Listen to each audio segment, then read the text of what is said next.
Dear friends, our topic today is the position of women in ancient India.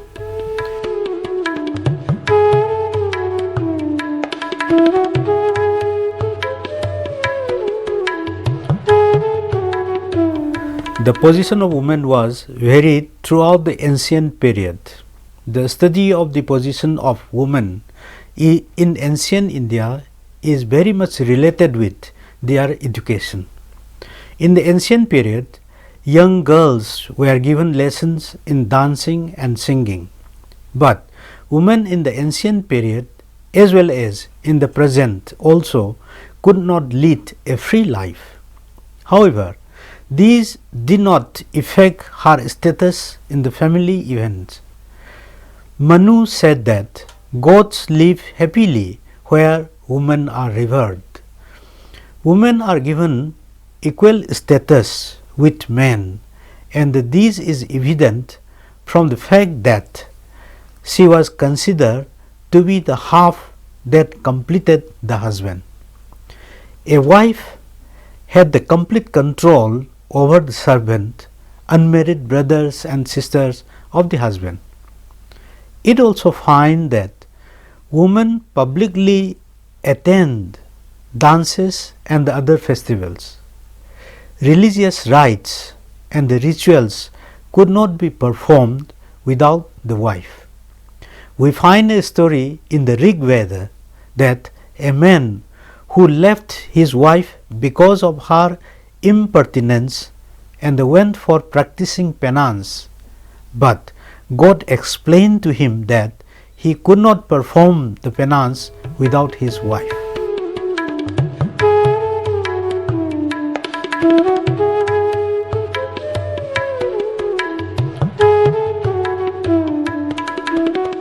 Now, let us come to the achievement of women. Woman, besides her position in the family, actively participated in the various social and the religious activities. Religiously, they could not officiate as priests. We came to know from the Rig Veda that some of the women were Brahmavadinis who remained to be students lifelong. Many of the women at that period of time were considered as prophets.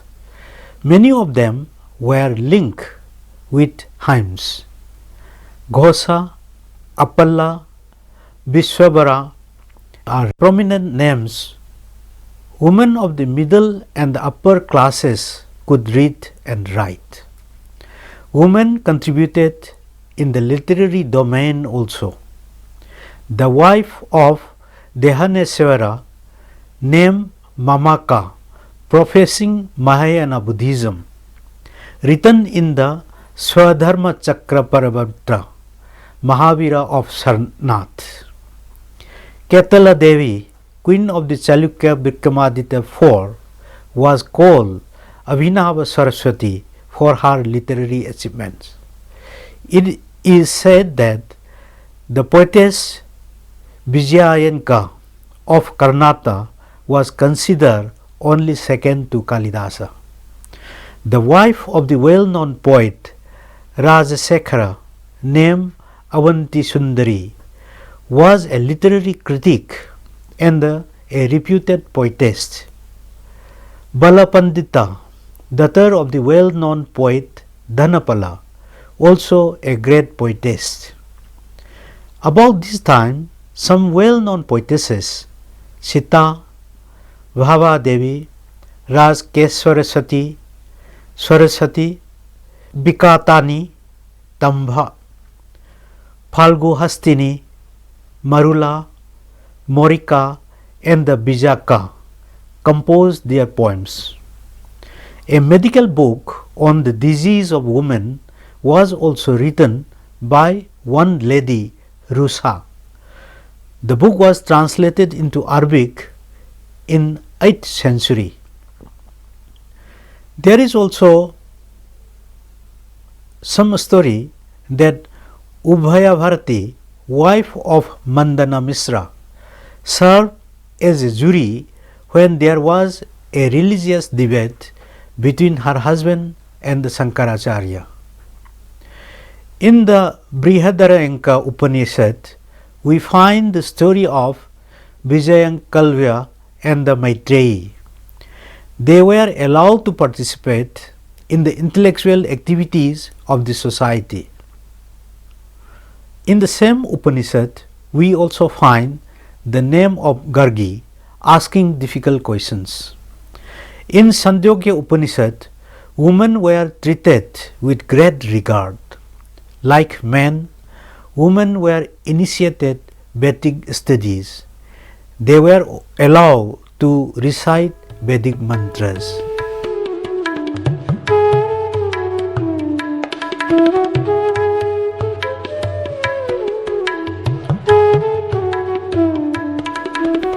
Now, let us come to the marriageable age of the girls in the ancient period. In the Dharma Shastra, the marriageable age of a girl is given from the age 8 to 12. Al-Biruni remarks that Brahmanas in India married girls 12 years old. But evidences of the marriage of the girls at advanced age is also found. In the royal families, girls were sometimes given chances to select their husbands. Women in good families sometimes observe the parda system, and the women did not appear in the public veils. However, this was not a great general custom. Sometimes wives subscribed to creeds different from those of their husband. The Gahadevala Govinda Chandra of Kanauj had a number of queens, of whom two were Buddhist. The wife of Ganga Marasimha, who was Saiva himself, adopted asceticism and the meditating on Jaina, attained salvation by fasting. Many women entered Buddhism as nuns.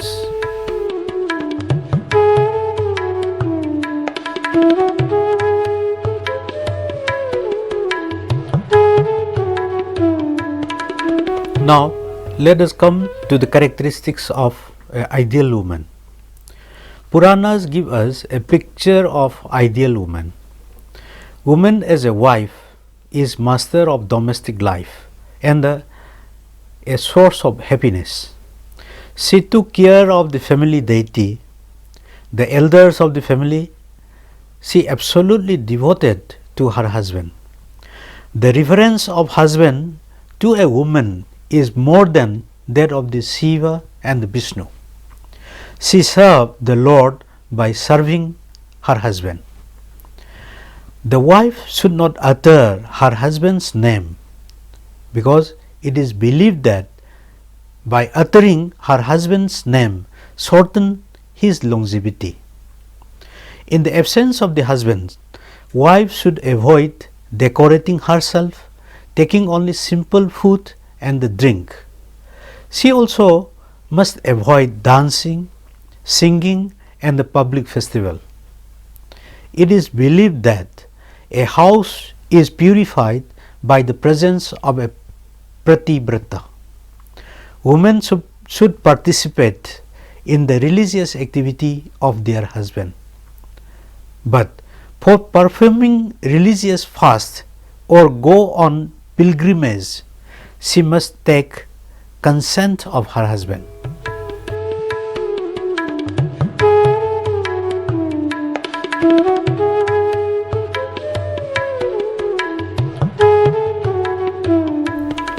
Now, let us come to the protection of the woman. Brihaspati says that woman must be watched all the time by the other woman member of the family. A dictum of Manu said, a woman is protected by her father during childhood, by her husband during youth, and by her sons during old age. There is also another dictum of Manu which says, an acharya or a Vedic teacher excels 10 upadhyayas or salaried sub-teachers in glory. A father excels 100 acharyas, but a mother excels 1,000 fathers. It only shows that men were considered useless unless their wives also participated in all his spiritual striving. Thus, the famous grammarian Panini explained the meaning of the word patni or wife as one who participate religious ceremonies of her husband. If a man violate an unwilling woman, his property should be confiscated. In relation to adultery, some Smritis and the Puranas condemn women for their moral lapses, but different pictures were given to the moral life of women. Naraha Mihira says that women in general are pure and blameless. They deserve the highest honor and respect. Thus, the All Indian tradition does not give any distinction between man and woman. Seldom woman is even considered to be superior to man. The scripture does not discriminate between man and woman. Genius inherent in the soul. It makes no distinction between man and woman. That is why woman is taken as mothers, creator and the sustainer of life. And therefore, they have some specific duties to perform, a specific path to follow and some specific strive after. Apart from these specific aims, rights and the duties of women is same as those of Indian men.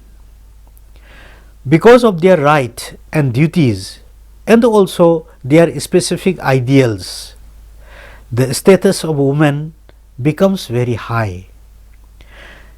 These have been manifested in the lives of women, domestic, social or spiritual.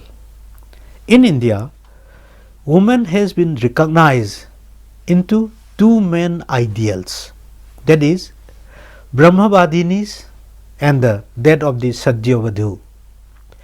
A Brahmavadini is striving for the highest philosophical knowledge, knowledge of truth, knowledge of Brahman. Hence, the ideal life of Brahmavadini is spiritual well-being. On the other hand, a Satyavadhu dedicating herself to the welfare of her family.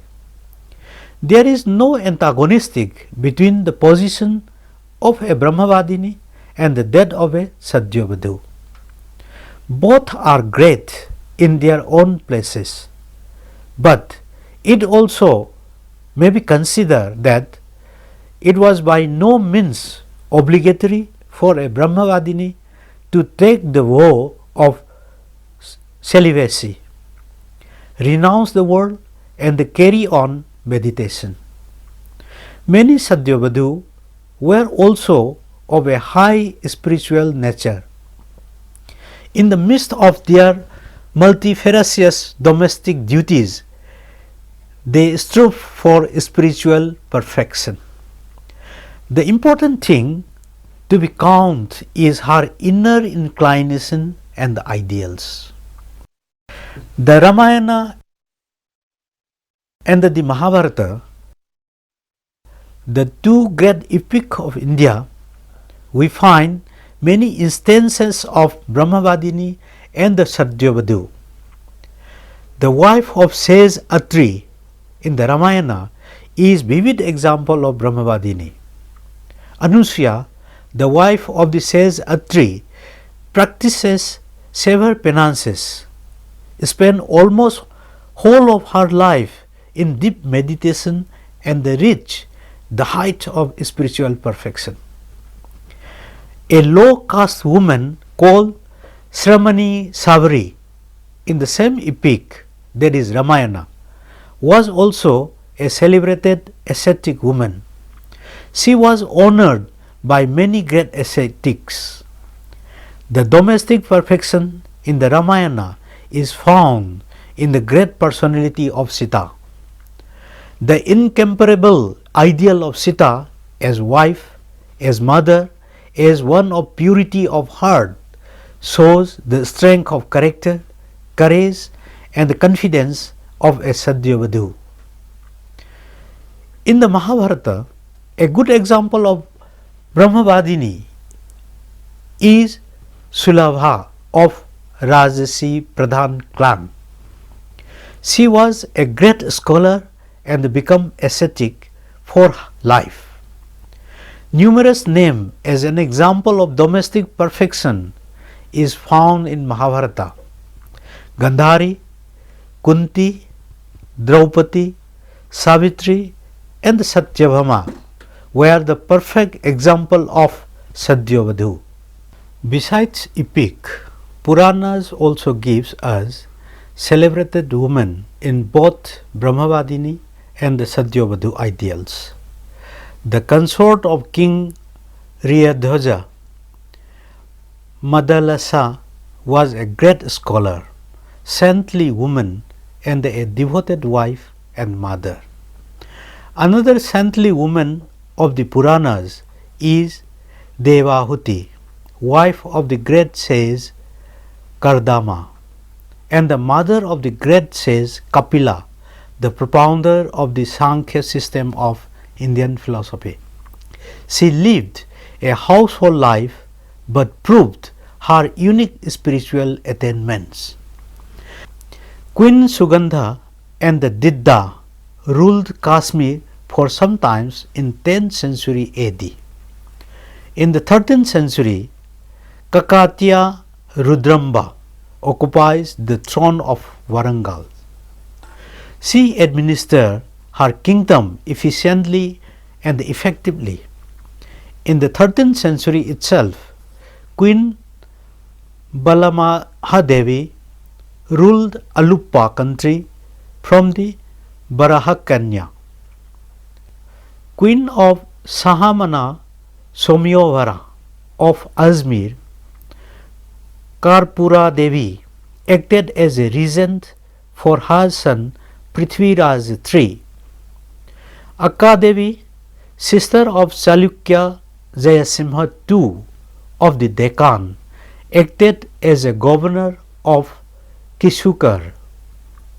Queens Siriya Devi and the Mahala Devi administered in Vhor in the last quarter of the 11th century. A lady named Somanathaya acted as a minister of Siriya Devi, and another lady named Balaya occupies the post of a judge under Mahala Devi. Akka Devi is described as a great warrior. In 1197 AD, a lady named Uma Devi invaded Belagavati in the Simoga district, Mysore.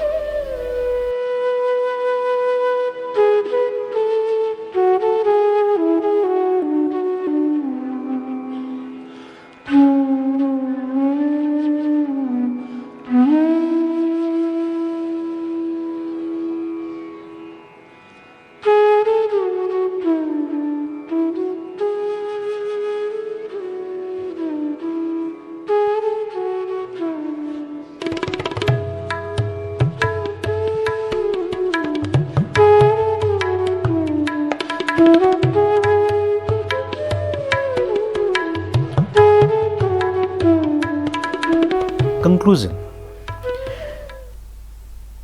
The above given is a brief and rapid survey of the Indian womanhood in the ancient period.